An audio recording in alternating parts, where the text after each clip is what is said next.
Perfecto. Entonces, autoencoders, pero con incertidumbre. Entonces, bueno, aquí es lo que os comentaba.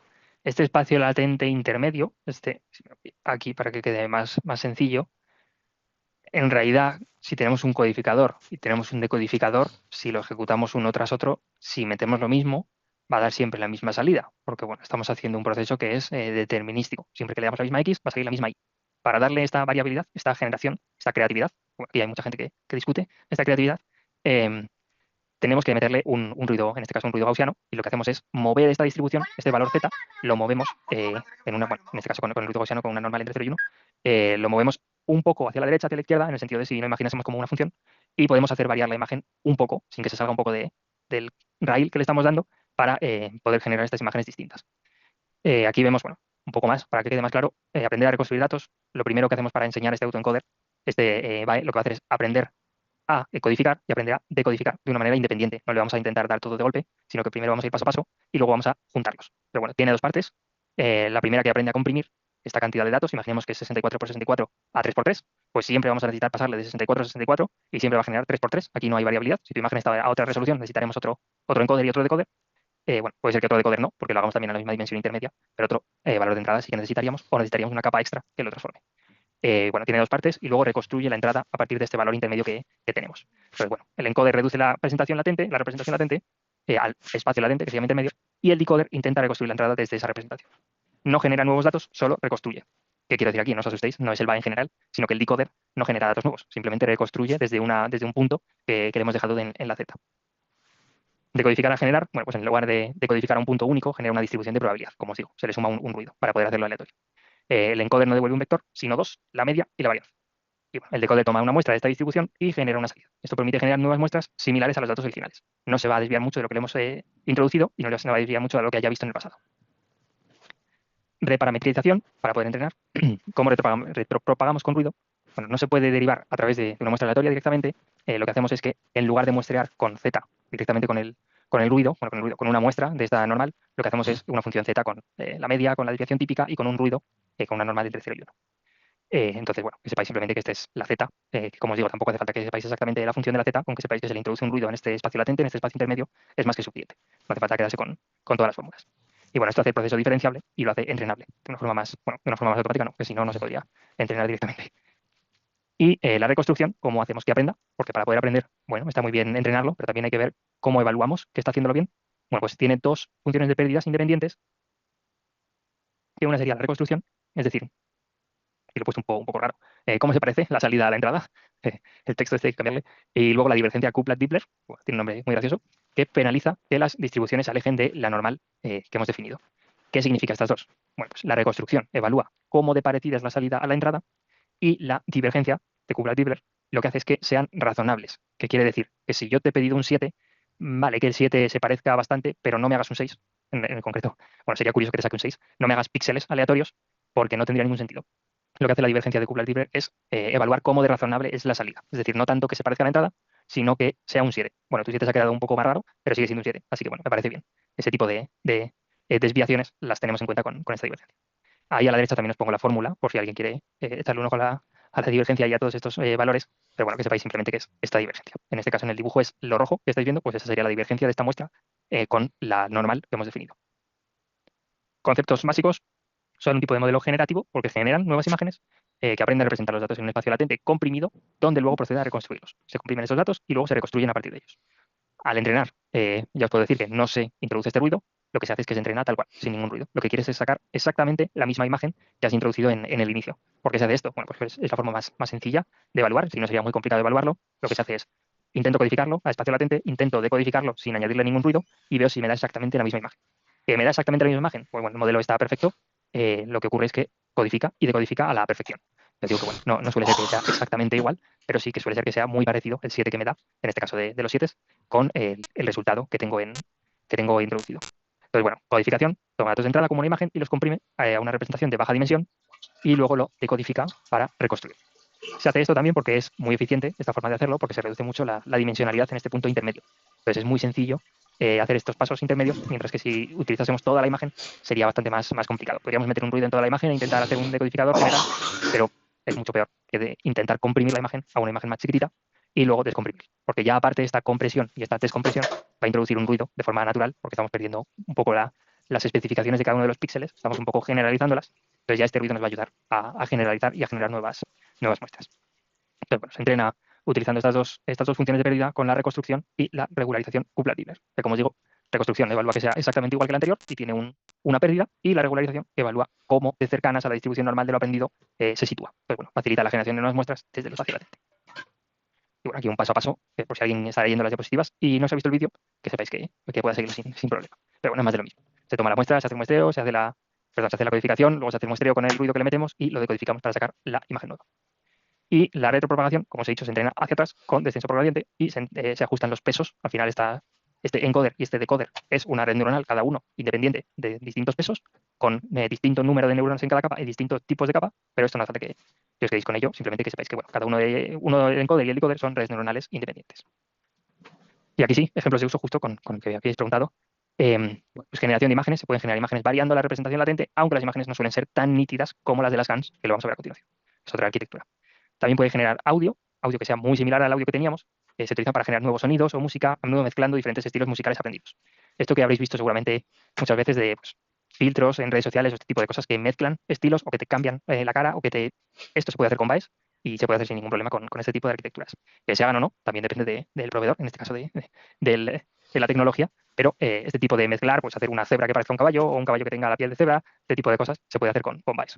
De nuevo, tiene que estar entrenado para eso. Si no está entrenado para eso en concreto, no va a funcionar. No es un generador generalista como podría ser en Nanobanana o DALI, que hemos nombrado antes. Ese tipo de arquitecturas que generan de una forma más generalista, por ejemplo, está Stable Diffusion, que bueno, fue muy famoso, ahora sigue siendo famoso, pero se ha quedado un poco atrás. A ver si sacan nueva versión. Pero ese tipo de arquitectura de Stable Diffusion también lo vamos a ver y veréis que esa sí que es mejor para generar este tipo de imágenes generalistas, de generar cualquier cosa. Y luego, interpolación en el espacio latente permite la creación de transiciones suaves entre imágenes. Es útil en aplicaciones de diseño y animación. Poneros un ejemplo, si intentáis hacer una película de animación, probablemente el personaje, imaginaos que está saltando, no le quieras tú generar cada uno de los frames intermedios en el salto. Lo que puedes hacer es, con este tipo de arquitecturas Baez, puedes intentar generar estos espacios intermedios, estas transiciones, por así decirlo, o transiciones en diseño de aplicaciones. Pues cuando haces un clic o haces un deslizamiento en cualquier aplicación, puede ser que los iconos hagan cierto movimiento, pues esto lo puedes hacer con Baez. De nuevo, esto a la primera, como habéis visto, no te va a salir, porque efectivamente son aleatorios, pero puedes generar 30 muestras, puedes generar 50 muestras y quedarte con el mejor y así hacerlo varias veces y aún así probablemente sea más rápido que hacerlo a mano. Ahora sí, vemos las GANs. Dejadme un segundo que... Vale, los ejercicios son independientes, pero os voy a explicar primero las GANs y así vamos a los ejercicios después, porque así lo tenéis un poco reciente y podéis compararlo. ¿Qué es una GAN? Bueno, pues este GAN, Generative Adversarial Networks, por si alguien se quiere quedar con los nombres, bueno, podemos denominar lo que es el juego de dos redes neuronales. Muchos pensaréis, bueno, el anterior también tenía dos redes neuronales, efectivamente, lo que pasa es que aquí sí que son totalmente independientes en el sentido de que ni siquiera hacen una tarea que tenga tanta relación como codificar y decodificar, que podríamos pensar que es a la inversa. No es a la inversa, ya os puedo decir, pero el modelo me refiero, pero tiene más relación. Aquí tenemos algo importante que destacar y es el creador. Y cuándo se crearon, que también es bastante importante. Esta tecnología es de 2014, muy reciente, sí que a día de hoy, lo que es de hace ya 4 meses, ya se queda obsoleto, pero teniendo en cuenta la tecnología, esto es bastante reciente y sigue utilizándose. Y vemos que tiene dos redes independientes. Tiene un generador y tiene un discriminador. Este generador va a crear datos falsos, datos sintéticos. Me gusta poner falsos porque no son datos reales, pero no quiero que entendáis falsos como que el dato es incorrecto. Por ejemplo, que yo quiero generar un 7 y te estoy generando un 6, a ver si te la cuelo. No, no estoy generando un 6, lo que estoy haciendo es generar datos sintéticos, datos que no existen. Y el discriminador va a decidir si este dato es una imagen real o una imagen fake, una imagen falsa, una imagen sintética que te hayas inventado. Entonces, se enfrentan en un bucle infinito, podemos pensar, de mejora continua. ¿Qué va a ocurrir en este caso? Bueno, pues va a ocurrir que vamos a tener un algoritmo, una red neuronal generadora que va a generar imágenes y vamos a tener un discriminador que va a intentar detectar si esta imagen es generada o no. ¿De qué nos sirve esto? Aquí. ¿Cómo se entrenan? Bueno, pues nos sirven porque el generador recibe un ruido aleatorio para generar su entrada. Entonces, este ruido aleatorio lo que va a hacer es generar ciertas imágenes con las que se hayan entrenado, por supuesto. No te va a generar un caballo, como he puesto de ejemplo, sino que si lo has entrenado con números, te va a generar un número y recibe un ruido aleatorio que crea la imagen y luego el discriminador evalúa si es real o falsa. En este dibujo pensaréis, bueno, pero es bastante sencillo. Si viene por arriba, es real, y si viene por abajo, que está generada, es falsa. Bueno, el discriminador en realidad no conoce de dónde le viene la información y lo que hacemos es que intente decidir si es real o falsa y de lo que trata este algoritmo, este GAN, es que ambos se tienen que actualizar a la vez. en el sentido de que tiene que ir mejorando el generador a la vez que mejora el discriminador para que esta arquitectura funcione. Entonces, bueno, veis a la izquierda que si el discriminador acierta, el generador mejora. ¿Por qué? Porque si el discriminador acierta, oye, tengo que mejorar el generador porque me han pillado. Porque el discriminador me ha pillado y tengo que cambiar los pesos porque me está detectando las imágenes que son falsas, que son sintéticas. Al contrario, si falla el discriminador, el propio discriminador va a actualizar sus pesos y va a decir, oye, me la ha colado el generador, no me he dado cuenta que era una imagen sintética o que era una imagen real y la he clasificado mal y no quiero que esto ocurra, por lo tanto voy a cambiar mis pesos para que funcione de una forma mejor. Entonces tienen que ir un poco de la mano, por así decirlo, uno con el otro para funcionar. Entonces, ejemplo visual, para que lo podáis ver, del ruido de una imagen, cómo generar una GAN. Tenemos un input, que es un vector aleatorio Z, normalmente de distribución, de nuevo, una normal de 0, 1, que tiene ciertas dimensiones en píxeles. Tiene 1000 por 1000, 2000 por 2000, lo que sea, 1080 por 1080, lo que sea. Simplemente tenemos que definirlo porque tiene que ser siempre igual. Al final esto es una red neuronal que tiene X valores de entrada y tiene X valores de salida. Entonces el generador transforma Z, este vector aleatorio, en una imagen. Algo importante, no copia, aprende a crear algo parecido al conjunto de entrenamiento. Bueno, aquí mucha discusión. El otro día puse un post en LinkedIn porque salió, seguro que alguno lo ha visto también, ha salido Sirans, un generador de vídeo, que os lo nombré también en la clase anterior. Y bueno, pues me gusta poner noticias de este tipo de tecnología que salen con especificaciones y hay bastante diseñadores y bastante diseñador gráfico discutiendo en los comentarios. Si copia, no copia, si utiliza cosas con copyright, si no utiliza cosas con copyright, etcétera. Pero de una forma general podemos asumir que estos CNN, estos BAEs, estos GANs, no copian, sino que generan algo parecido. ¿Por qué os digo esto de, bueno, la creatividad? Porque al final, si nosotros intentásemos crear algo de cero, realmente sería prácticamente imposible. Al final, lo que hacemos también nosotros como humanos, muchos pintores, muchos diseñadores, se inspiran en otras personas que les parece bonito o indirectamente lo tienes en tu subconsciente y ya lo copias sin tenerlo.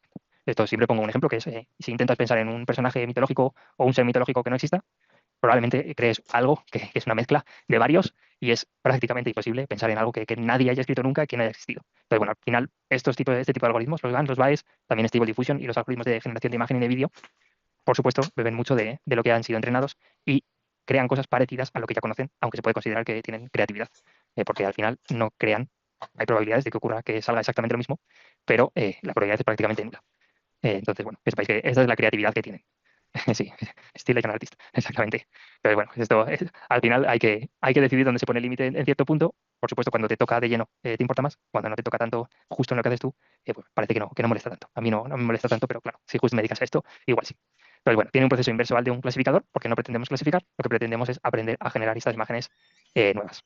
Entonces, bueno, esto es como curiosidad, que últimamente está muy de moda este tipo de debates. Y bueno, también he escuchado gente que dice que le molesta la generación de imagen y de vídeo, pero luego bien que usa la inteligencia artificial para, por ejemplo, hacer traducciones en sus textos, en sus aplicaciones, videojuegos, etcétera. Es igual de malo hacer una cosa que otra, simplemente que cuando te toca a ti, pues te molesta más que otro tipo de cuestiones. ¿Qué puede generar las GANs? Bueno, pues las GANs, pues como aquí resultados sorprendentes y realistas, las imágenes que vais a ver, la calidad no es la mejor.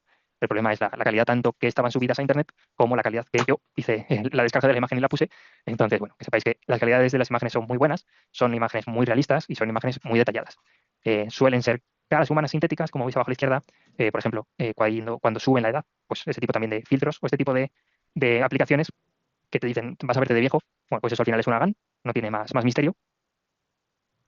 También generan paisajes, generan arte, bueno, arte es muy general, puede generar animales, también como os he dicho, de cebras, caballos, pues este tipo de cosas se puede hacer también más fácil todavía que con las BAEs, se puede hacer con las GANs, este tipo de pasar un estilo de una imagen a otro, esto se puede hacer sin ningún problema con las GANs, simplemente se le enseña eso, modificaciones de estilo, como os digo, deepfakes, transferencia de dominio, etcétera. Bueno, con deepfakes ahora ya parece que a la gente no le importa tanto, pero cuando empezaron a salir las GANs y las BAEs, la gente estaba muy preocupada porque se iban a hacer pasar por ti. Ahora, bueno, ya como habéis visto en generación de imagen y generación de vídeo, ya es un poco algo que se admite, que cualquier vídeo puede ser generado con inteligencia artificial y hay que fiarse de lo menos posible de las cosas que vemos.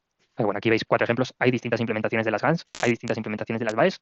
Por mucho que yo os diga, esta arquitectura teóricamente se basa en lo mismo, pero depende cómo lo entrenes, o depende de las capas que tenga, o depende del número de variables que utilice, va a ser ligeramente distinto o va a servir para cosas distintas. Os digo esto porque, por ejemplo, el StyleGAN que tenemos para generar caras humanas sintéticas no nos va a servir para generar, pues, por ejemplo, la super resolución que tenemos abajo a la derecha, que sería un algoritmo simplemente que sube la resolución de una imagen. Problemas comunes al entrenarlas, como habéis visto, las GANs pintan muy bien, pero parecen complejas, y efectivamente lo son de lo más complejo que hay, son muy potentes, pero muy complejas, no todo es tan fácil, tiene un problema grande, y es que tiene el model collapse, que el generador aprende a engañar con pocos ejemplos. ¿Qué ocurre aquí? Como os he dicho, cuando el generador engaña al detector, lo voy a llamar, al discriminador, el propio generador no aprende, sino que aprende el discriminador, y a viceversa. Entonces, si engaña, aprende una parte, si no engaña, aprende otra parte.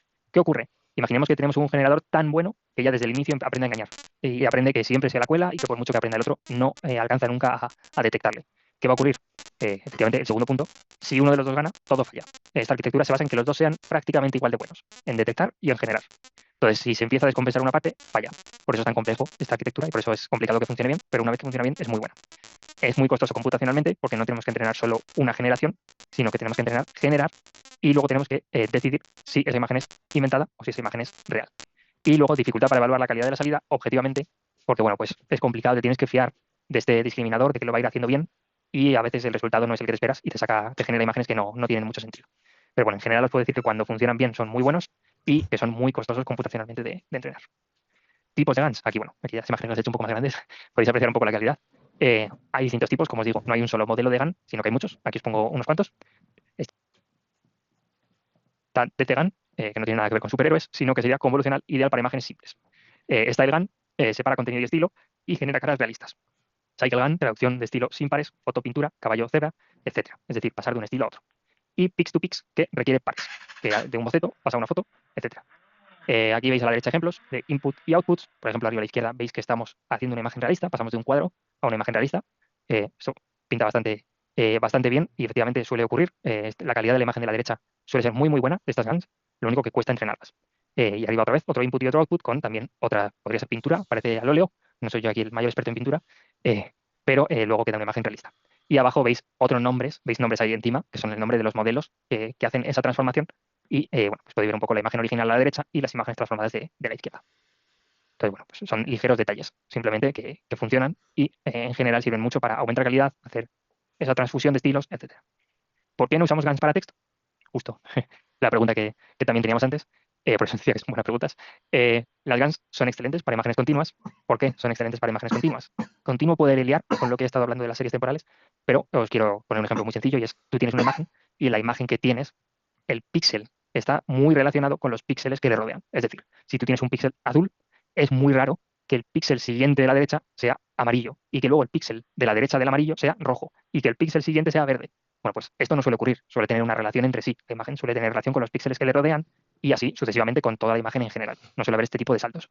Entonces, el texto, lo que ocurre es que las palabras entre sí no tienen esta relación. Puede ser que tú pongas un verbo muy diferente al que esperaba y no tendría por qué guardar esta relación entre sí. Si hacéis una similitud, podéis entender que las palabras también se relacionan entre sí. Pero con lo que os vengo a decir es que, como lo queremos generar de una sola vez, queremos ser capaz de entender cómo entendemos la imagen de una sola vez también. No podríamos hacerlo con texto. Y también otro problema que tendríamos muy grave es que tendríamos que tener la misma longitud de entrada del texto y la misma longitud de salida del texto, puesto que las imágenes, como os he dicho, pues por ejemplo, se entrena de imagen de entrada de 1080 y te la saca a 4K. Bueno, pues este 1080 a 4K siempre va a ser igual. No va a variar. No puede ser que le metas una 1080 y te la saque a 2K. No va a ser el caso. Y luego el texto es discreto y tiene una estructura gramatical, mientras que la imagen no tiene esta estructura gramatical, tiene relación entre sí, pero no tiene una gramática intrínseca. No es fácil evaluar si una secuencia es casi buena. Este es el ejemplo que os pongo a la derecha. Podrías pensar que son secuencias medianamente válidas, pero en realidad no tiene ningún sentido la de abajo. El gato duerme en el sofá no es nada comparable con el gato duerme en la cuchara. Bueno, en el cuchara, de hecho, he puesto para hacerlo más evidente. No tendría ningún sentido esta imagen de abajo, con esta frase de abajo, por eso os pongo también en rojo, para que veáis que por ser parecido no está bien, mientras que la imagen, si es parecida, sí que estaría bien, porque podríamos considerar que es la misma imagen. Y por eso el enfoque dominante para texto es autorregresivo, mientras que se podría, de nuevo, si alguien se pone muy cabezón, hacer este tipo de arquitecturas con texto. Pero os recomiendo no poneros cabezones y seguir lo que suele hacer la gente, porque a no ser que queráis hacer algo muy concreto, suele funcionar muy bien lo que está funcionando bien para otras personas. Luego se puede adaptar, por supuesto, pero la arquitectura básica puede ser la misma. Concepto, son dos redes neuronales, como hemos visto, que compiten entre sí y van entrenando, aprendiendo juntas. El generador crea datos falsos y el discriminador decide si son reales o no. Y a través de este proceso competitivo mejora el generador y mejora el discriminador, que ya no puede distinguir las imágenes reales de las imágenes falsas o sintéticas. También os estaréis preguntando, yo no necesito esta arquitectura en realidad cuando quiero generar imágenes, solo me interesa el generador. Efectivamente, lo que tiene esta arquitectura GAN, que es tan potente, es que cuesta mucho de entrenar, porque tiene que ponerse de acuerdo, por así decirlo, tienen que mejorar a la vez el generador y el discriminador, pero una vez ya tengo entrenada la red, lo que puedo hacer es quitarme este discriminador, porque ya no voy a tener datos de muestra, ya no voy a tener datos de entrenamiento, y lo que hago es simplemente tener he dicho quitar el generador, perdón, quitar el discriminador y quedarme solo con el generador. Y como veis, al generador solo se le mete el ruido de introducción y genera un dato totalmente aleatorio con este ruido. Pregunta, no sé si justo lo pongo aquí, pregunta que siempre suele caer. cuando le meto una imagen a algún algoritmo que me dice, oye, voy a mejorar la calidad de esta imagen, y yo le paso la imagen, si yo en este GAN le estoy metiendo solo ruido, ¿es una arquitectura GAN? Bueno, pues resulta que hay arquitecturas GAN que utilizan tanto el ruido como la imagen inicial que tenemos. Por ejemplo, un caso muy, muy común es que podemos tener una imagen y a esa imagen le añadimos ruido, simplemente. Lo que viene a ser prácticamente que podríamos utilizarlo con imágenes propiamente dichas, como si le pasásemos una imagen de referencia, o sin ninguna imagen y solo le pasásemos directamente el ruido. Y también algo importante, ¿podríamos generar una imagen siguiendo, por así decirlo, un texto? Sí, se puede hacer. Simplemente que tendríamos que entrenar que este generador también entendiese el texto que tiene relación con la imagen. ¿Cómo haríamos esto? Bueno, pues esto ya se complica un poco la cosa y lo que hacemos es que las imágenes de muestra, las imágenes de entrenamiento, no solo tiene la imagen, sino que tendrían un texto asociado a ellas mismas. Entonces iría aprendiendo, esto es un 1 y te pongo la imagen del 1, esto es un 8 y te pongo la imagen del 8 y cuando yo le diga, quiero que me generes un 8, va a ser capaz de decir, vale, yo me acuerdo de los 8 que aprendí y con esos 8 te voy a generar uno que va a quedar muy bonito. Bueno, pues ese tipo de cosas se pueden hacer con este tipo de algoritmos, pero se empieza a aumentar un poco la complejidad. Aquí, bueno, vamos a ver el discriminador, que es el segundo componente principal de las GANs y actúa como crítico. Al final, como os digo, el proceso es, si el discriminador recibe dos imágenes, puede ser real o puede ser falsa, y su tarea es especificar si es real o falsa. Si el discriminador se mejora continuamente a recibir imágenes reales y falsas. Cuando identifica correctamente una imagen falsa, se ajusta para ser más preciso.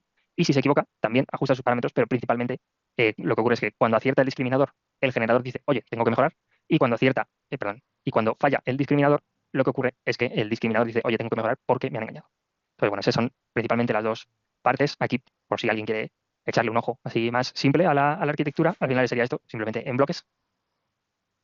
El generador, como os he dicho antes, recibe un vector de ruido, una matriz en este caso, y a través de múltiples capas de la red neuronal genera una imagen del tipo que le hayamos enseñado. Entonces, bueno, va aprendiendo con el tiempo a engañar el discriminador y es capaz de, pues, como os digo, engañarle y no saber distinguir entre si una imagen es real o una imagen es falsa, con lo cual podríamos pensar que el generador es suficientemente bueno y genera imágenes de suficiente calidad como para que no sea capaz de distinguirlo. Esto al final, pensad en el discriminador, como los típicos vídeos generados de inteligencia artificial, que a día de hoy cuesta decidir si una imagen o un vídeo es generado con inteligencia artificial, pues nosotros en este caso seríamos el discriminador. Seríamos, veríamos si somos capaces de decidir si una imagen es real o falsa en función a la muestra que nos están dando. Al final el discriminador actúa como nosotros. De hecho, podríamos ser nosotros un discriminador, solo que tendrías que discriminar muchas imágenes por segundo para ser igual de bueno que los que se hacen con redes neuronales. Y aquí de nuevo, otra vez la imagen un poco completa y aquí os pongo el backpropagation, que sería cómo aprende este algoritmo después de decidir si es falsa o no es falsa. Ejemplos de uso, que siempre me gusta ponerlo, como os digo, porque me gusta un poco la aplicación real que tiene todo lo que os estoy diciendo. Creación de imágenes realistas, como os digo, tienen mucha calidad de imagen. Entonces se suelen utilizar para generar imágenes muy realistas de humanos, paisajes u otros objetos que no existen. Aumento de resolución. Mejora la calidad de la imagen de baja resolución como técnicas de super resolución. Aquí siempre me gusta nombrar una empresa española que hizo una pareja de hombres españoles, que ahora mismo no me sale el nombre, Magnific AI se llama, sí, justo me acaba de salir, que también están relacionados con FreePic, que igual os suena más. Magnific AI trataba de mejorar la resolución de imágenes, algo que parece tan simple, al final dio mucho dinero y de hecho creo que la vendieron. Y bueno, pues para que veáis que el aumento de resolución se suele hacer con este tipo de GANs, funciona muy bien. De hecho, si alguna vez he probado la página, funciona muy bien y es prácticamente perfecto la imagen que te da. Me refiero perfecto con la calidad, que no suele cometer muchos errores, etcétera. Pues esa se basa en este tipo de tecnología. Y luego cine y animación, que se utiliza para crear efectos visuales o personajes generados automáticamente. Sobre todo efectos visuales porque, como os digo, tiene mucha definición. Entonces, lo que nos sirve, pues, el típico fuego, la típica explosión, se puede generar utilizando un GAN y no tienes que dinamitar un edificio entero. Que a veces se hace. Bueno, aquí cada director tiene sus elecciones. Y luego arquitecturas emergentes, antes de pasar a ver los notebooks, que bueno, por comentaros unas arquitecturas emergentes que están surgiendo y que ya son el estándar, por así decirlo, podríamos considerar que los transformers son emergentes, pero son la arquitectura dominante a día de hoy. Como os digo, esto varía mucho. De hecho, alguno seguramente haya escuchado los RLM, ya no los LLM, que bueno, son otro. Que aquí sí que, si me parece explicarlo, nos da directamente la hora. Pero bueno, que sepáis que hay más arquitecturas a día de hoy todavía, pero estas son como muy importantes. Modelos como GPT, Llama utilizan una arquitectura autorregresiva basada en attention. Aquí recordaréis, los que estuvisteis en la clase anterior, que os mostré un paper que se llama Attention is all you need.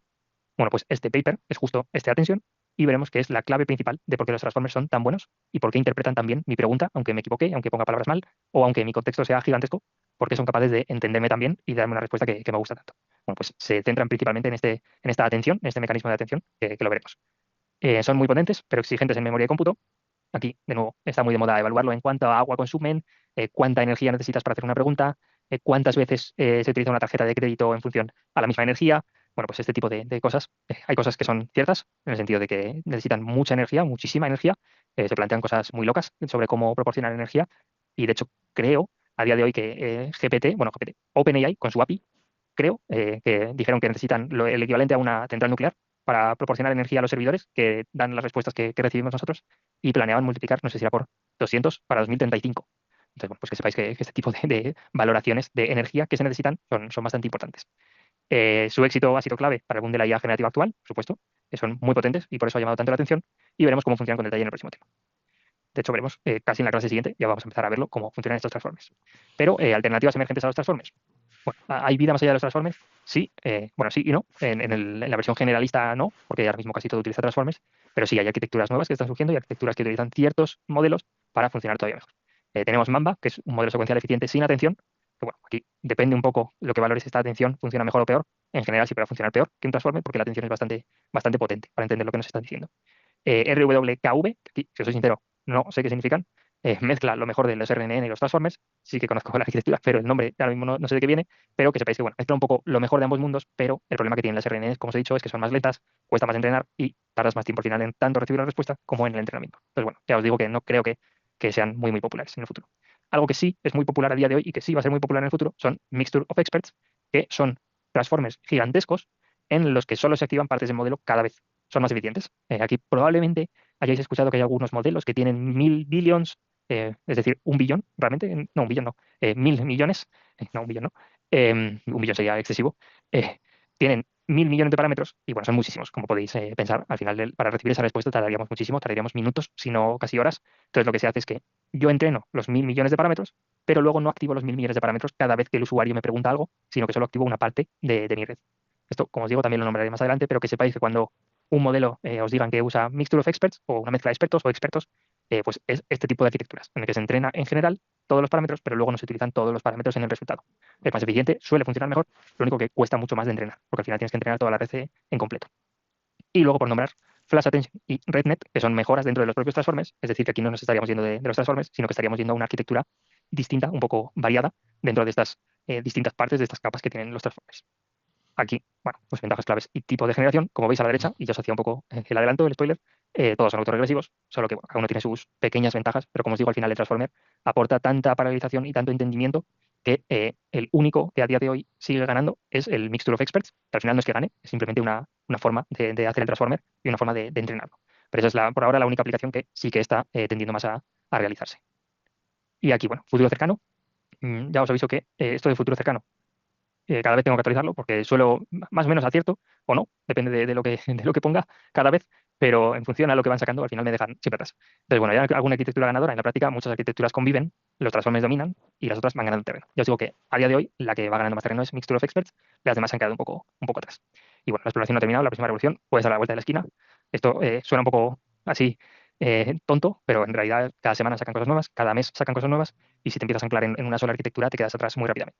De hecho, esto es el caso de Cloud Sonnet 4.6, que este lunes, os dije que no, que la versión 4.5 era la última, y sin embargo ayer salió la 4.6, y bueno, la he estado probando hoy y funciona muy bien. Entonces, aquí, que sepáis que hay que irse actualizando con los modelos, no tanto con la arquitectura, constantemente. Pero bueno, lo bueno que tienen este tipo de modelos y este tipo de APIs es que en la mayoría de los casos solo tienes que cambiar el modelo que quieres elegir, algún parámetro de vez en cuando, y ya puedes utilizar la versión mejorada de lo anterior, así que sabiendo lo que hacía el anterior, puedes utilizar la misma versión, me refiero, el mismo modelo con una distinta versión, y te beneficias de todos los cambios que van a hacer.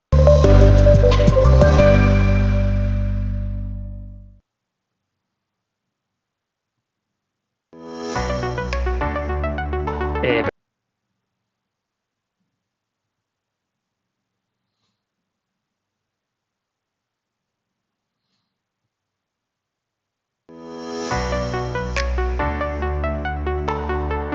Se me acaban las diapositivas de hoy y vamos a ver los notebooks que faltaban, que son dos.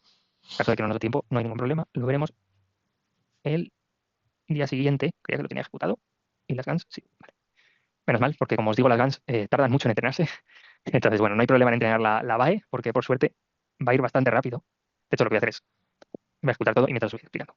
Bueno, como siempre, os intento poner siempre los pasos en el mismo orden para que os quede muy claro cada cosa que estamos haciendo. Cualquiera que sepa programar, pues bueno, no tiene ningún problema y pensará que es algo tonto, pero bueno, hay gente a la que se le puede complicar un poco más y no quiero que se queden atrás. En este caso, instalamos las librerías. De nuevo, las librerías son prácticamente las mismas que ya tendréis instaladas y cargamos datos del mnist. Este mnist son los números que hemos visto en las diapositivas, el 7, el 8, creo que también hemos visto en las diapositivas. Bueno, pues son una serie de imágenes que recolectó Google. Como os suelo decir, Google siempre suele ir a la cabeza de investigación y siempre, casi siempre se suelen utilizar bases de datos de Google. Entonces, bueno, que sepáis que este MNIST es de Google y lo que trata es de números dibujados a mano alzada en, creo que son 10 segundos o 5 segundos en unos píxeles de 64 por 64, creo recordar. Entonces, bueno, que sepáis que la definición que tienen tan mala no es porque la gente haya hecho el 7 mala posta, sino porque si solo te dan 5 segundos y encima la resolución es muy mala, bueno, pues suele ocurrir este tipo de cosas. Veréis que Google tiene varios tipos de dataset que podéis probar si queréis. Tiene otro que se llama OkDraw o algo así, o GoDraw, que al fin y al cabo trata de lo mismo, es dibujar con un límite de tiempo muy corto, pero en este caso no te piden números en el otro dataset, sino que lo que te pedirían son objetos. Pero objetos se puede complicar porque este dataset puede tener desde un árbol, que bueno, podemos pensar que en 5 segundos más o menos se puede hacer, hasta un transatlántico. Es un ejemplo real que existe en este dataset, que como podéis imaginaros, ni en 5 segundos ni en un minuto te da tiempo a hacer un transatlántico bien, con poca definición, y encima que se te dé bien dibujar un transatlántico, que es algo muy, muy complejo. Entonces, bueno, hay distintos ejemplos por si queréis probar. En este caso vamos a utilizar el mnist. Aquí vemos que lo cargamos y lo guardamos en .data. Aquí de nuevo, yo defino el BAE. No tendríamos por qué definir el BAE en una implementación real. Simplemente defino este BAE manualmente, que me va a quedar peor, por supuesto, que los modelos que están públicos, porque al final esto es algo, por así decirlo, teórico, y no le he puesto el esmero que le puede poner alguien con un desarrollo que vaya luego a publicar. Entonces, este BAE lo que pretendo ilustraros es todas las funciones internas, todas las capas, para que podáis verlo completo, que no tengáis ninguna duda de lo que pasa dentro. Aquí veis cada una de las capas de la red neuronal del codificador, del encoder, y aquí veríamos todas y cada una de las capas de la red neuronal del decodificador. Y aquí vemos este paso intermedio con esta mu y este logbar, que sería al final la z que le vamos a pasar. Entonces, bueno, cosas comunes en IA generativa que puede ser que veáis y que yo quiero que entendáis. Este NN sequential es una forma de definir la red neuronal. Es como si dijésemos agrupar todas y cada una de las capas en una secuencia. Por eso se llama sequential. Luego tenemos el flatten, que sería una capa que lo que hace es, imaginaos que yo meto la imagen 64 por 64 y yo no quiero usar la imagen 64 por 64, sino que lo que quiero es un vector. Quiero un vector de n dimensiones. Bueno, pues este flatten lo que hace es transformar de la matriz al vector de dimensión, de una sola fila, en este caso así, una sola fila con el número de variables que queramos. Luego tenemos una capa lineal, que sería una red neuronal normal y corriente, simplemente que estaría con una distribución lineal en la fórmula de activación que tendría, una ReLU que tiene otra fórmula de activación, lineal y ReLU. Estas no hace falta que os quedéis tanto con eso. El flatten sí que es muy significativo, lineal y ReLU, que sepáis simplemente que es el tipo de activación que tienen dentro, es decir, el tipo de operación que hace. Aquí de nuevo vemos el sequential para agruparlo y vemos que en este caso, al final, tenemos una sigmoid.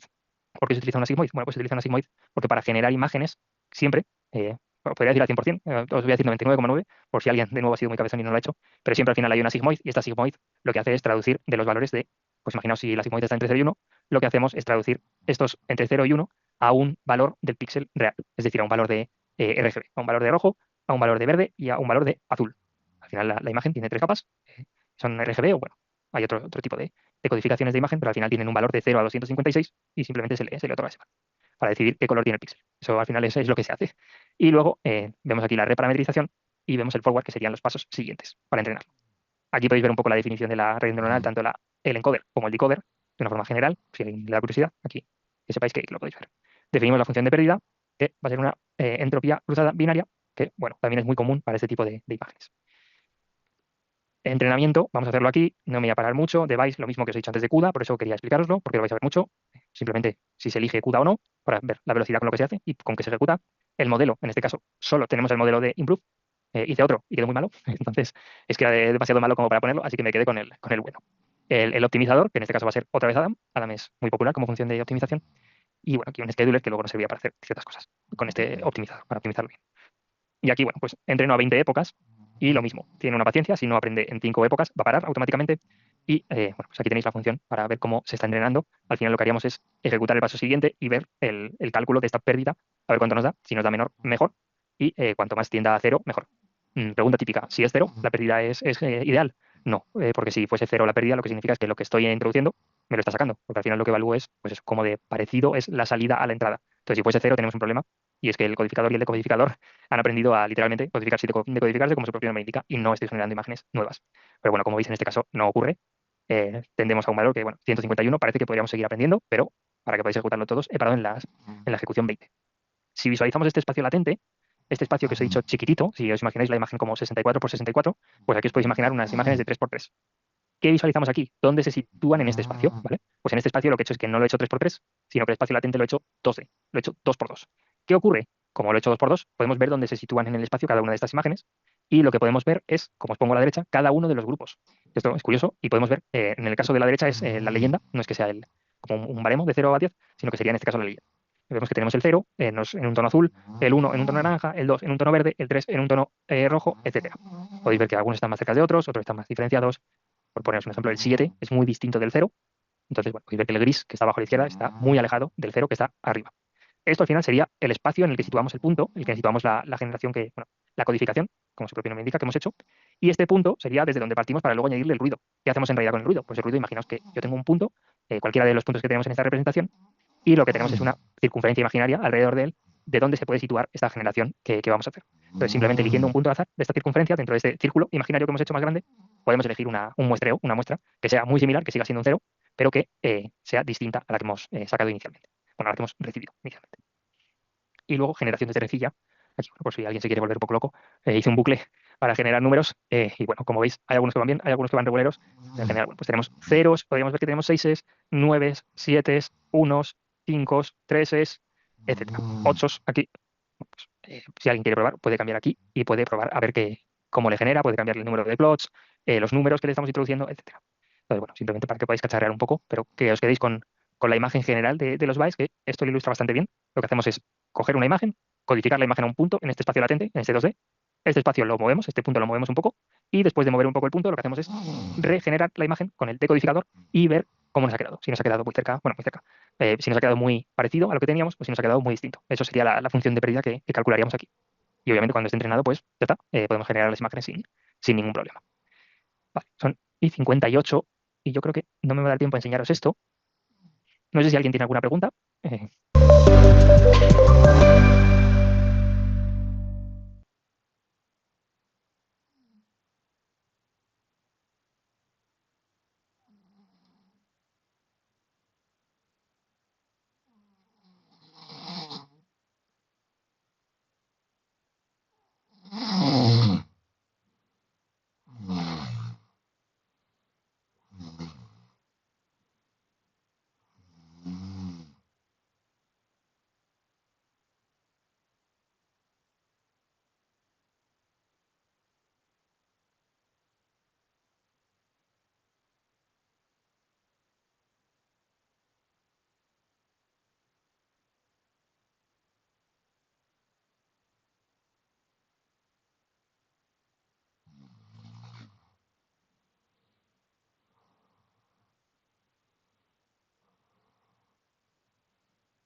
Se me acaban las diapositivas de hoy, 2 minutos. Pero bueno, yo creo que el GAN os lo voy a dejar para la clase siguiente. Sí, Tamara, no sé si justo. Sí, yo tengo una pregunta, lo que pasa que es súper básica, ¿vale? O sea, yo, No, al no, fin, no te preocupes. a ver, al final cuando has empezado hablando de los modelos estos autorregresivos, decías que como que necesitaban el estado anterior para poder predecir al final, ¿no? Entonces yo eso Sí, me lo estaba imaginando pues eso como algo secuencial, pero entonces de repente has empezado a hablar de lo de las GPUs para poder paralelizar. Y entonces lo que yo no entiendo es qué es lo que se paraleliza. Si se supone que tiene que ir como procesando cada estado por separado, que... vale. Sí, buenísima pregunta. Sí, claro, en este ejemplo no tiene sentido porque justo sería la byte, que sería convolucional, pero en el ejemplo de los RNN, lo que paralelizamos con CUDA, en este caso, es el entrenamiento. Es decir, lo que podemos paralelizar aquí es cómo de rápido entrenamos con todas las muestras que tenemos. Imagina que tenemos 1 millón de palabras. Si lo entrenamos con la CPU, estas operaciones internas van a tardar más que si lo entrenamos con la GPU, con CUDA. Es decir, con un solo ejemplo, esta diferencia va a ser muy pequeña. Prácticamente no va a haber diferencia porque el ejemplo va a ser muy rápido, la generación de la palabra. Pero si queremos entrenar con 1 millón de palabras, tenemos que hacer cada una de las funciones que hemos visto que tenían operaciones matriciales. Estas operaciones matriciales son más rápidas con la GPU que con la CPU. No sé si te ha quedado claro. Si no, te pongo otro ejemplo. O sea, Igual vamos a ver, tú no es que le metas 1 millón de palabras a la vez, ¿no? Y vaya procesando una palabra, o sea, todo el millón de palabras en paralelo, ¿no? Es dentro de esa palabra que está procesando, hay algo de matrices que se sí, hace a la vez. justo, justo. De hecho, os voy a mostrar un segundo las diapositivas para que lo veáis. Exacto, no le puedo meter todas las palabras a la vez porque es autoencoder, necesita de la anterior para poder predecir la siguiente. Lo que sí que se puede hacer es que, por ejemplo, aquí, estas operaciones van más rápido en CUDA que en CPU. Entonces, como yo tengo que hacerlas para cada una de las palabras, lo que ocurre es que si yo tuviese un contexto, un corpus de entrenamiento muy grande, al final esta diferencia del tiempo que tardas en hacer las distintas operaciones va aumentando mucho. Entonces, Vale, pues imagínate que, claro, tienes 1 millón de palabras y tardas 5 segundos en generar la siguiente y con CUDA tardas 2. Bueno, pues esto al final sí que se nota mucho. perfecto, gracias. A ti, dime, Alberto. Pero entonces, según lo que explicas, también vale no solo para el entrenamiento. Sí, vale para también el resultado. Lo que pasa es que el resultado es tan rápido que al final no se nota tanto. En Pero entrenamiento sí que. me refiero a un funcionamiento de la GPU, lo que hace con las matrices es descomponerla en cachitos pequeños y calcular cachos pequeños de esa matriz cada GPU. Entonces, al final, me da igual tanto que sea el entrenamiento como la simulación o la generación de la imagen. Justo, sí, sí, sí. Ocurre tanto en el entrenamiento como en la generación. Ambas partes van a ir más rápidas si utilizas la GPU, porque están diseñadas para hacer las operaciones matriciales más rápido. Al final, lo que pasa es que el entrenamiento puede tardar semanas, meses, Sí. mientras que la generación tarda segundos. Entonces no se nota tanto. Genial. Pues perfecto, son las 9:02. A los futboleros os dejo que vayáis a ver el partido. Y nada, os veo el lunes y muchas gracias por estar aquí y espero que os haya quedado todo claro. Si no, en la siguiente clase vemos todas las preguntas. Adiós, muchas gracias. Gracias, hasta luego. Chao. Gracias, hasta luego.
Vale, bueno, ya veo que estáis, diría casi todos los que solemos estar, así que voy a ir empezando y así vamos ya viendo cosas. Me voy a ir abriendo el chat por aquí, ya sabéis, si alguien quiere preguntar por voz, bienvenido es, y si alguien quiere preguntar por el chat, también lo iré leyendo. Y si no lo leo, abriros el micrófono. Esto, como siempre, puede ser que se me vaya. Bueno, contenidos que vamos a ver en este tema, bueno, en este tema, en esta clase del tema 3 que como os digo es la última de este tema, y ya después pasaremos al tema 4 que como os dije, el tema 4 ya 100% nos metemos con Transformers, con LLMs, y vamos a ver de 0 a 100, podríamos decirlo, desde qué es cada parte de un Transformer para que los LLMs funcionen y saquen todos los resultados, hasta qué Transformers hay en la actualidad para cada empresa, podríamos decir qué tipos de modelos hay, para qué funcionan, cómo hacer que funcionen mejor, desde few shots, desde, bueno, pues todo este tipo de prompting, de técnicas de prompting, de cómo comunicarse con él, cómo sacar los mejores resultados, parámetros, bueno, pues todo este tipo de cosas que necesitamos saber para poder sacar unos resultados fiables, porque bueno, sacar resultados buenos es relativamente fácil, pero una vez lo quieres poner en producción o quieres hacer algo que sea consistente, pues ahí se empiezan a complicar un poco las cosas, cuando no puedes hacerlo 4 o 5 veces y elegir el que más te gusta. Pero bueno, hoy nos vamos a centrar en esto último que vamos a ver antes de meternos lleno en los LLMs. Como os digo, al final todo es un poco iteración y vamos poniendo conocimientos uno encima de otro, como si fuera esto una pirámide que veíamos de niños, pues igual que cuando veíamos las sumas necesitamos para hacer restas, pues lo mismo, aquí es exactamente igual. Veremos la difusión generativa, que esto no es otra cosa que la base de modelos como Stable Diffusion, para que no nos líe un poco el nombre. Veremos la historia y evolución de los LLMs, no os preocupéis, sé que vimos la evolución del NLP, que es muy parecido, porque al final los LLMs son una parte de este NLP, pero aquí no voy a nombrar absolutamente nada de del NLP, porque ya lo hemos visto anteriormente. Entonces aquí nos centramos simplemente en LLMs y un poco desde este inicio de 2017, como vimos ya en adelante, porque si no empezamos a repetir y no acabamos nunca. Luego tenemos la arquitectura del transformer. Aquí ya os enseñé que el transformer tenía dos bloques grandes, uno a la izquierda y uno a la derecha. Bueno, el de la derecha es un poco más grande para que lo recordéis así visualmente. Pero bueno, ya os comenté también que no se utilizaban siempre ambas partes del transformer, sino que a veces se utilizaba una, a veces se utilizaba otra y a veces se utilizaban los dos, dependiendo un poco de qué quieres hacer y del tipo de modelo que vemos. Entonces, bueno, aquí no os preocupéis, vamos a entender por qué se utiliza una parte, por qué se utiliza otra o por qué se utilizan las dos, que también puede ocurrir, y para qué sirve cada una de ellas. Modelos multimodales, algo importante a día de hoy sobre todo. A quien no le gusta, cuando tiene algún problema, poder poner una captura de pantalla y que directamente en la captura de pantalla entienda lo que hay dentro y nos dé la solución sin tener que explicárselo a mano. Bueno, pues esto antes ocurría mucho. No podías ponerle fotos, no podías ponerle capturas de pantalla, no podías pasarle, pues a veces no podías pasar ni documentos, dependiendo de la versión que estemos, aquí ya más antiguo todavía. Entonces, este tipo de cosas que a día de hoy nos resultan normales, que ya si te lo quitan parece raro, que no puedas pasarle una imagen o no puedas enviarle un audio, bueno, pues este tipo de cosas no se hacen directamente con los LLMs. Indirectamente sí se hacen con los LLMs, pero ya veis que se necesitan hacer algunas cosas extra para que ese modelo multimodal funcione con, pues eso, con imágenes, con a veces vídeo incluso, con sonido y con texto, que es la entrada normal, por así decirlo. Y luego veremos un poco el estado del arte a día de hoy de estos LLMs, que como os digo, cambia muchísimo. También os puedo decir que las predicciones que hacían que a 2026 iba a llegar a tal punto, bueno, ya en febrero ya se están cumpliendo la mayoría de ellas, entonces ya no se sabe muy bien hasta dónde vamos a llegar en 2026. El otro día, no sé si lo visteis, Sam Altman, el CEO de OpenAI, bueno, no sé si es CEO todavía, pero creo que sí, dijo que la AGI está muy cerca, los modelos totalmente autónomos. Entonces, bueno, pues ya veremos si esto es real o no, porque bueno, cada año dicen una cosa, a veces dicen 5 años, a veces dicen 10, otros dicen 20 y a veces dicen que en meses se va a cumplir. Pero bueno, yo no creo que en meses se vaya a cumplir, pero sí que es cierto que la velocidad está creciendo mucho. Perfecto. Pues vamos ahora a centrarnos en difusión generativa. Aquí un breve recordatorio. En este caso vamos a ver imágenes, porque esto, como os acabo de decir antes, bebe de esta arquitectura que vimos en la clase anterior, bebe de las BAEs y al final lo que utiliza es algo relativamente similar, pero mejorado, obviamente, porque si no, no estaríamos hablando de ello. Y funcionó muy bien. Este Stable Diffusion fue bastante popular y diría que casi estuvo un año y medio, hasta que ya empezó Midjourney a salir y a darle un poco de caña en esta generación de modelos, en esta generación de imágenes. Pero bueno, incluso a día de hoy hay mucha gente que lo utiliza a veces, porque como es prácticamente gratuito, se puede utilizar gratuito en muchas webs, bueno, pues es muy fácil de utilizar. Entonces, bueno, que sepáis que Stable Diffusion es por así decirlo, el mayor exponente de este difusión, de los diffusion models, pero no es el único. Hay otros modelos que siguen utilizando el diffusion model, simplemente que ese fue el más representativo. Fue el primero que empezó a utilizar esta arquitectura. Y bueno, estos diffusion model lo que hacen es crear desde el ruido. Esto sonará. Esto es prácticamente lo mismo que hicimos en la clase anterior, pero en este caso le vamos a dar una vuelta de tuerca. Ya no vamos a crear de ruido directamente, sino que lo que vamos a hacer es partir de una imagen aleatoria, le vamos a ir añadiendo ruido o le vamos a ir quitando ruido. En este caso, si partimos de una imagen aleatoria, ya os puedo decir que le vamos a ir quitando ruido, porque la imagen es aleatoria y no vamos a llegar nunca a nada si no, si le seguimos añadiendo ruido. Pero si partimos de una imagen nítida, lo que queremos cuando entrenamos es irle añadiendo ruido y luego ser capaces de quitarse. Entonces, principalmente lo que entiende el modelo es convertir ruido en una imagen coherente. Es decir, pasar de esta imagen de la derecha, que vemos aquí con todo el ruido que parece una televisión de estas antiguas que están mal sintonizadas, y luego intentar conseguir la foto tan bonita del gato y que el usuario se quede contento con el prompt que ha puesto y la imagen resultante que le hemos dado. Esto a veces es bastante complicado porque cada uno imaginamos el resultado de una forma, pero bueno, poco a poco se puede conseguir que tienda a lo que tú quieres. Y funcionan al revés de como normalmente vemos los datos.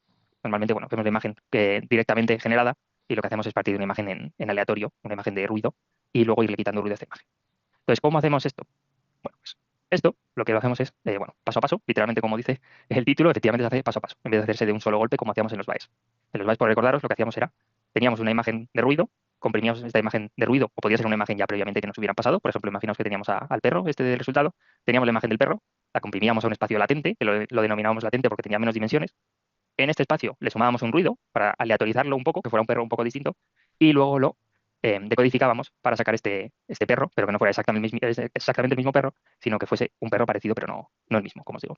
¿Qué hacemos aquí? Bueno, pues aquí en vez de hacerlo de un solo golpe, lo que vamos a hacer es muchos pasos intermedios. Vamos a ir iterando y vamos a quitarle ruido poco a poco para que la imagen tengamos más control. Veremos que al final esto es lo básico de estos Stable Diffusion, que tienen mucho más control que hacerlo de un solo golpe.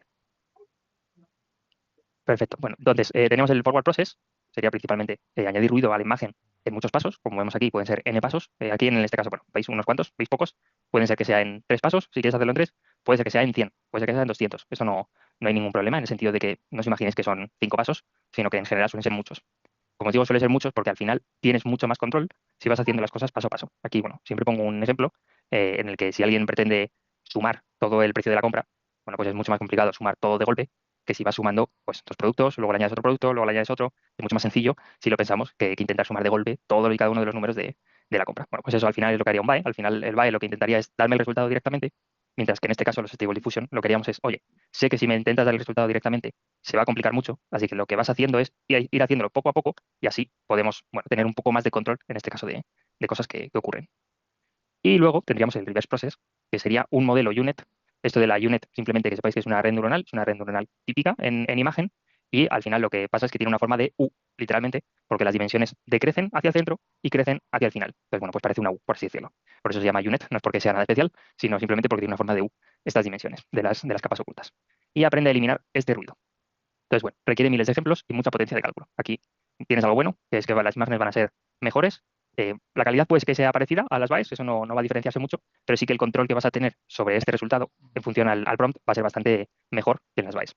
Y lo que pierdes a cambio, en muchísimos casos, depende de cuántos pasos hagas intermedios, es la potencia de cálculo, en el sentido de que las imágenes van a tardar más en generarse y además vas a tardar más en hacer este entrenamiento inicial para que todo funcione correctamente. Entonces, ¿qué genera este modelo? Bueno, pues este modelo lo que hace es generar unos resultados, aquí pongo resultados sorprendentes, son sorprendentes porque son muy nítidos, son bastante buenos, y bueno, si lo comparas con modelos actuales, esto ya se empieza a quedar un poco atrás. Por ejemplo, si pensáis en el tipo de difusión, hay otros modelos que utilizan esta difusión, pero bueno, que sepáis que los resultados en la calidad son muy buenos, lo que pasa es que a veces el control que tienes sobre este resultado final no es tan bueno como el que querrías, pero vamos, esto al final se puede entrenar de una forma u otra para que sea más específico o para que sea un poco más generalista y se pueden tener distintas opciones para generar este resultado. Y luego veremos también que hay parámetros con el que controlas cuánto quieres que se parezca a lo que tú quieres de resultado, cuánto quieres que se centre en el prompt y que no sea tan creativo. Pero bueno, eso, como os digo, ahora lo veremos en la parte práctica. Aquí, en general, se entrena con textos e imágenes juntos. Puede generar desde un prompt, es decir, no hace falta que tengas una imagen de inicio. Si tienes una imagen de inicio, pues oye, se va a parecer más a esta imagen que tú le has puesto. Pero si no tienes una imagen de inicio, no hay ningún problema. Lo que haces es aprender a base de prompts. En general, se suele entrenar utilizando los dos. ¿Por qué utilizamos los dos? Bueno, pues es difícil evaluar. Si yo le pido un gato, por ejemplo, es difícil evaluar que el gato sea perfecto, en el sentido de que, bueno, pues sea un gato, que parezca un gato real, que no tenga 5 patas. Bueno, pues este tipo de cosas no es tan sencillo. Mientras que si le pasas el texto y además le pasas la imagen, vas a conseguir que más o menos pueda verificar contrastando con la imagen inicial y diga, vale, pues si el gato de la imagen inicial tomamos que es un gato perfecto, pues el gato que me ha salido a mí también parece perfecto. Bueno, pues este tipo de cosas facilitan al final la evaluación en función a cuánto se ha desviado o cómo de buena es la respuesta. Entonces, bueno, puede generar desde un prompt, no necesita imagen. Si le das una imagen inicial, como os digo, se va a centrar más en esa imagen y se va a desviar menos. Esto es como pues, lo típico que veréis también mucho en redes sociales, gente que hace perfiles con inteligencia artificial, por ejemplo. Bueno, si tú le pides el prompt con la misma descripción de la persona, es complicado que se parezca tanto como que parezca realmente la misma persona. Sin embargo, si tú le das una imagen de inicio, si tú le das una imagen para que se base en ella, y luego le pasas el prompt de lo que quieres que haga la persona, este resultado se va a parecer mucho más a lo que estás pidiendo, a la imagen de inicio, que simplemente si pones una descripción muy parecida. Al final es prácticamente imposible, os diría, describir que una persona sea exactamente a la descripción que tú quieres. Incluso si os imagináis los retratos robots de la policía, a veces incluso no se parecen tanto como creemos y eso que pretenden que sea exactamente igual. Aparte de esto, controlas estilo, detalle, composición, iluminación. Como os digo, este Diffusion Model puede hacer cosas como estar entrenado para hacer ciertas composiciones de imagen. Por ejemplo, quiero cambiar estilos, quiero que siempre salga una imagen retro, quiero que salga una imagen siempre de animes, quiero que salga una imagen realista. Este tipo de cosas también habréis visto seguramente cuando os metéis a generar alguna imagen, hay muchas páginas en las que te dejan elegir un estilo. Bueno, pues este estilo a veces viene dado simplemente por una etiqueta, una tag que tú le metes, o el estilo realista. Bueno, pues este estilo realista en realidad lo que está haciendo es o que directamente se lo pasa a la red, me refiero al modelo, y te saca el resultado porque el modelo es suficientemente generalista y no hay ningún problema, o lo que hace es tener distintas instancias del modelo y que cada una esté especializada en un tipo de estilo. Entonces, bueno, pues normalmente suele siempre haber un modelo generalista y a veces también sacan modelos que son especializados en ciertas cosas. Entonces, bueno, esto se puede controlar tanto por parte del prompt como por parte directamente del modelo si lo hemos entrenado para eso. Por supuesto, si lo hacemos con uno generalista, puede funcionar bien, puede no funcionar como queremos. Si lo hacemos con un modelo que solo ha sido entrenado para ese tipo de cosas, va a ser 100% el estilo que quieres, aunque puede ser que la imagen resultante no te guste tanto como la que tiene un modelo generalista, que al final tiene más campos de entrenamiento, tiene más ejemplos de entrenamiento, que simplemente si lo entrenamos, como vemos ahí abajo, en gatos que tengan gafas de sol. Bueno, pues no hay muchos gatos que tengan gafas de sol, sin embargo, sí que hay muchos gatos en general, como podemos ver arriba. Pues ese tipo de cuestiones se pueden especializar en ellos. Y luego tiene muchas aplicaciones, tanto arte, diseño, arquitectura, medicina, moda, videojuegos, bueno, aquí, etcétera, porque aquí hasta que se le acabe la imaginación al que quiera, porque, bueno, pues desde anunciar tu producto en redes sociales hasta hacer arte y vender arte online como hace tiempo, seguramente muchos os acordaréis de los NFTs que generaban monos. bueno, pues estos monos los hacían al final con modelos de IA generativa, pues este tipo de cosas. Al final, si te pones creativo e intentas sacar provecho de este tipo de modelos, se puede hacer. Y sinceramente, los modelos de imágenes, de generación de imágenes, a día de hoy yo os diría que son perfectos para hacer cualquier tipo de cosa. Desde, bueno, pues ya habéis visto que incluso Coca-Cola hizo el anuncio de Navidad con IA generativa y era vídeo. Y el modelo de vídeo que utilizaron era Veo 3.1 y ahora bueno, ha salido o va a salir Kling 3.5 y Silence 2.0, que son, para mi gusto, mucho mejores, ya no tanto en lo visual, sino también en las físicas.